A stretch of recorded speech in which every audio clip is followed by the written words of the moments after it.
Have you ever given yourself permission? Because I'm giving it to you right now. You have my permission as your mentor to not trade every day. In fact, that should be a goal for you. When you make money and you're new, stop. Let the week close in profit. That's a skill set. It's teaching patience. It's teaching enough to be content with enough. But ICT, it was only $1,100. I could have made, right, but did you make $1,100 at your job after taxes? No. So why are you going to risk it? You're not skilled yet. You're finding yourself. You have to continuously instill this cheerleading mindset as you're growing up in who you are eventually going to be as a trader. You have to cheerlead yourself. You have to do that through journaling. Spend time looking at when you got it right. You're going to need those times. You're going to doubt yourself. You're going to doubt your future performance. If you try to trade every single day and you start going in the drawdown, here's another permission. You don't have to fix your drawdown right now. What? Yeah, you don't have to. Who says you had to do it right now? Who says you had to fix the drawdown and bring it completely back this week or this month? Who said that? You did. Or the people you hear others on social media crow on about, oh, this and that.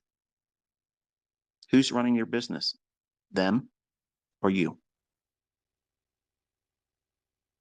Think. Because if you're letting other people on social media impact your decisions about when and how you're going to trade, you're not running your business.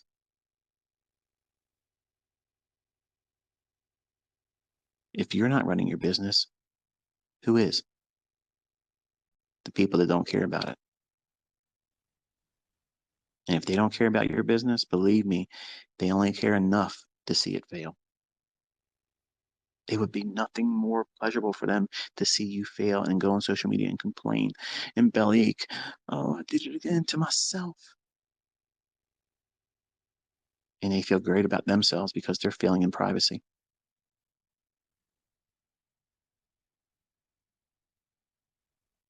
So when your heavens are like brass and you can't find your way out of a position you're in terms of profit, close the trade. As soon as you recognize that you feel like you got to pray for the outcome of that trade to be different than what you think is already going to happen, because you know you're looking at the charts, you see it. Something in the underpinnings of the marketplace have shifted. You recognized it, and now your conscience is telling you it's time to hit the exit ramp. Just don't take the exit in South Carolina like I did. You have to stop, remove yourself from the risk, and walk away from it. And it doesn't mean immediately look for another pair or another market to trade and try to plant yourself in risk again, because the ground you're standing on is now iron. You can't turn the soil over and place good money in terms of seed for risk and expect to get the results that you didn't make up in the first trade. Why? Why not do that? Because your mindset is now distorted, because you feel performance anxiety. You put on a trade, it didn't work for you. So now, as a young man, especially, I noticed the ladies that are students of mine, they generally don't have this characteristic in them. Like they're willing to accept they're wrong. They don't like when they lose money. That's the thing they don't like. Where men, they don't like losing, but they don't mind taking on big losses. They don't like the aspect of it being wrong. So there's us, we may be arguing semantics, and I guess some of you could, present that as an argument, but I don't see it that way. I see it as the men, they have this, they want to be right.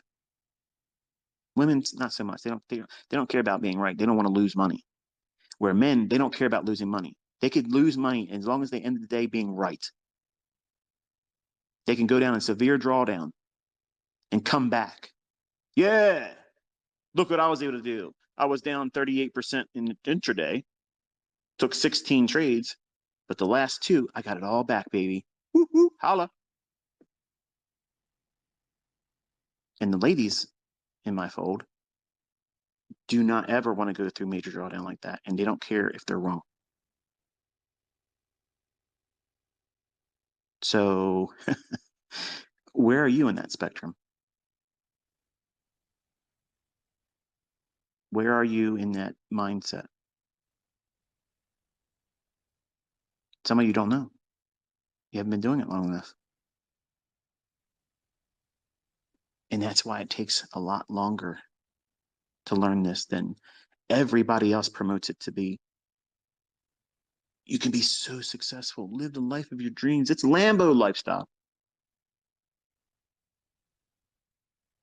But none of them are telling you the adversities that you're going to go through. They're not going to tell you how to deal with it, what's permissible, what's realistic. 5 handles, not 200 to 1 or multiple setups. Everything I teach you is meant to meet the practical expectations of meeting ends, meeting one bill a month. Whatever the lowest bill is, that's what you aim for first.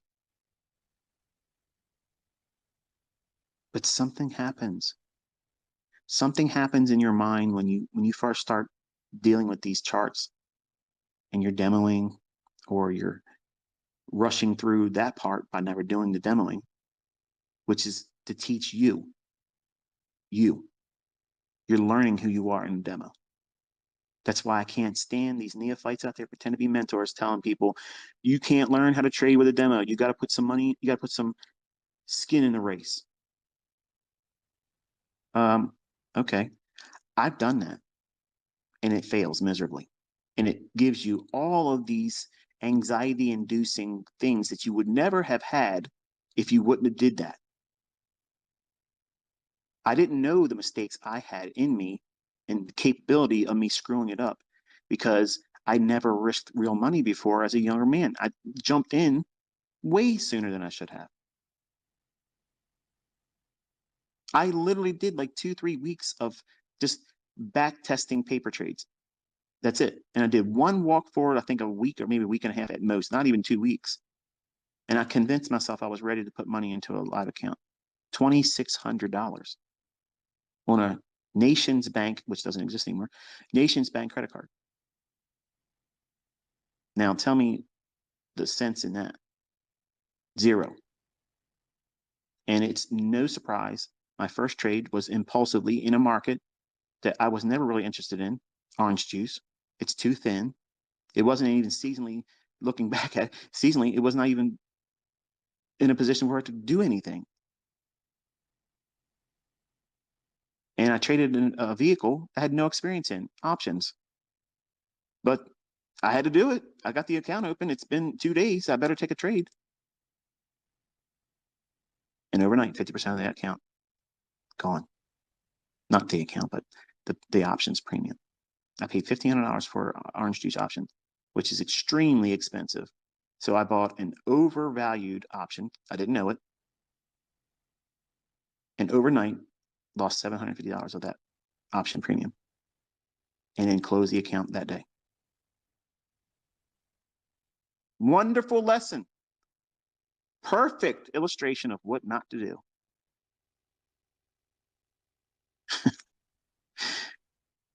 I wish we had demos back then. We had to do everything on paper, write it down in a notebook. That's how we did it. Make our own charts. We had to draw the high, the low, the open, the close tick on every single chart. If we traded it or monitored it, that's how we did it. You have no idea the advantages that you have today, but you won't use them. You're trying to rush through still. Don't learn how to trade with a demo account. Learn the broker with the demo and then go in with real money, even if it's a little bit of money. That's someone that is absolutely not making money consistently and they don't know how to trade, and you should not be listening to them. And I don't care who they are, how many people follow them, and how much they're liked right now. I don't care. And you can hate me. I don't care. That's real because that's someone that doesn't even know what they're talking about.